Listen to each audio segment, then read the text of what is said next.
You know something? You know, it's just a beautiful day in the neighborhood. It is. The neighborhood meaning New York, baby. Right outside in the back of us is the East River. Molly, you look lovely today. Hold on to that. I don't say that often. Eminem, you good to go. My man Big Perk, who knows where you are? I don't care because I got a lot of stuff on my mind. I know the NFL draft is coming up in a few days. I understand other sports are going on. Ryan Garcia was a disappointment. Javonte Davis was not. But in the end, all of that pales in comparison to the NBA playoffs because Steph did his thing and Clay did his thing, and that looks like a 7-game series. And last but not least, I just want to say this.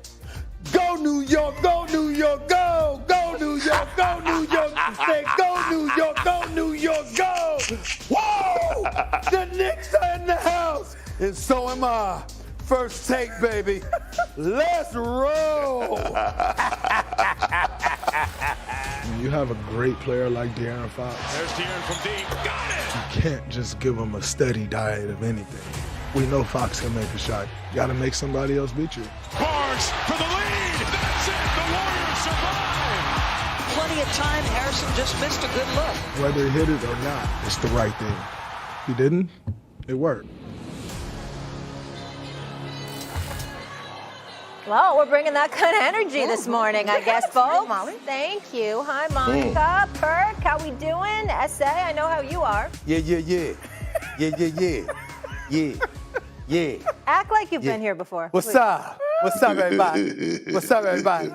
You know? Yeah. What's going on? For this particular morning, I don't mind not being in L.A. As a matter of fact, New York feels like L.A. Yeah, I mean, it feels like the sunshine and it's like 85 degrees with the palm trees. That's how it feels this morning.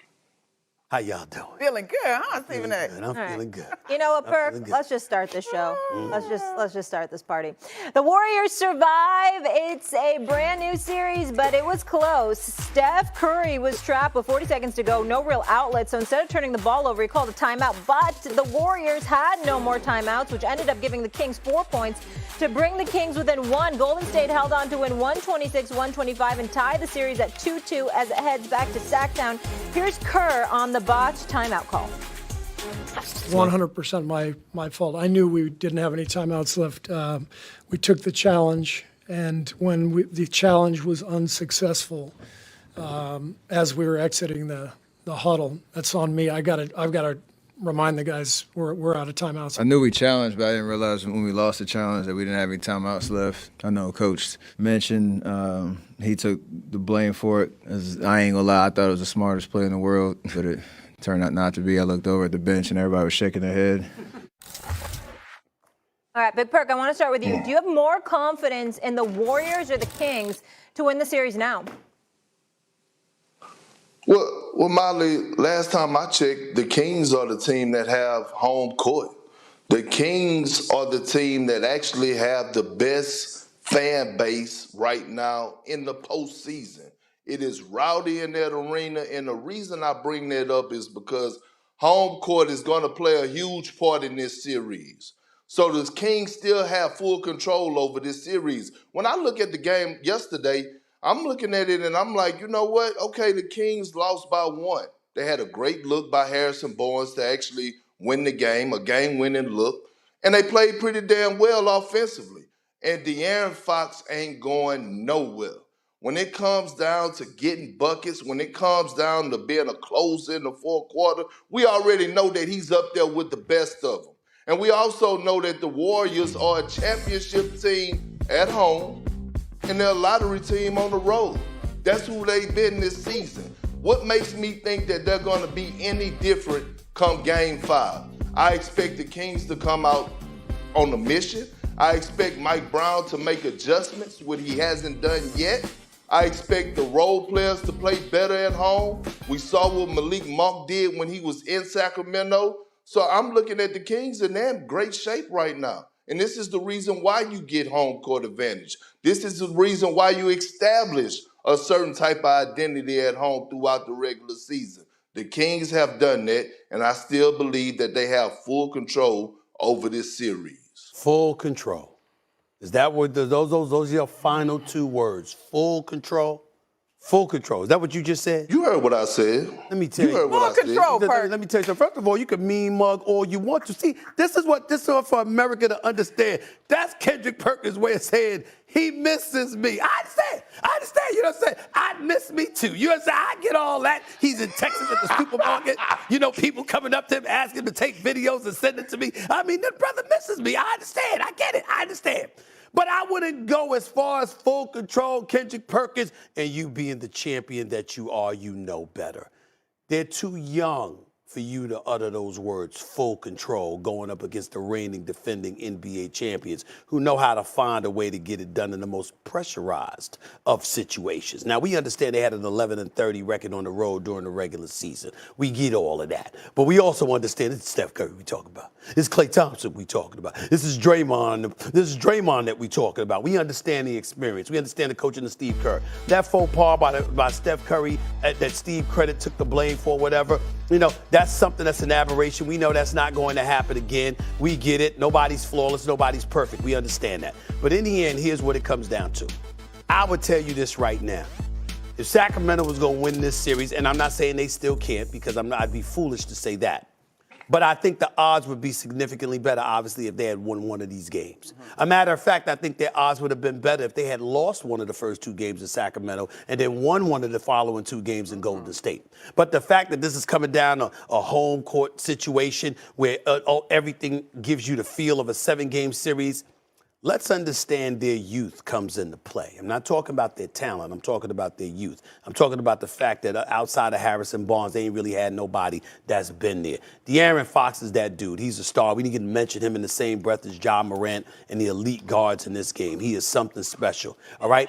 What happens near the tail? What happens on the last shot, Kendrick Perkins? He has the ball. Now, I understand that he made the right play because he had 2 dudes on him. He swung it to his left to a guy in Harrison Barnes that was shooting about 3 of 11 for the game, didn't even score in double digits. I get all of that. But you know what De'Aaron Fox could have done? He could have launched it from deeper because I'd have had more faith in his shot than I would have in Harrison Barnes in that particular moment.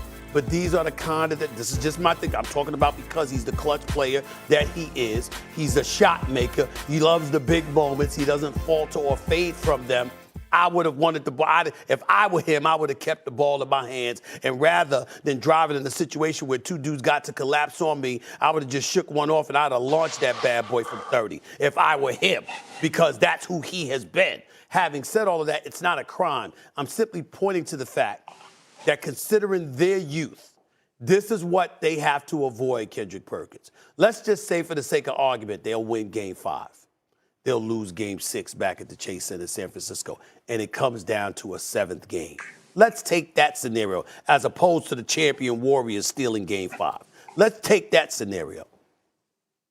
As the game wanes and it gets tight, and you know you're in a Game 7, youth doesn't usually work in your favor against experienced vets who knows what it takes to get it done. And that is my concern about the Sacramento Kings.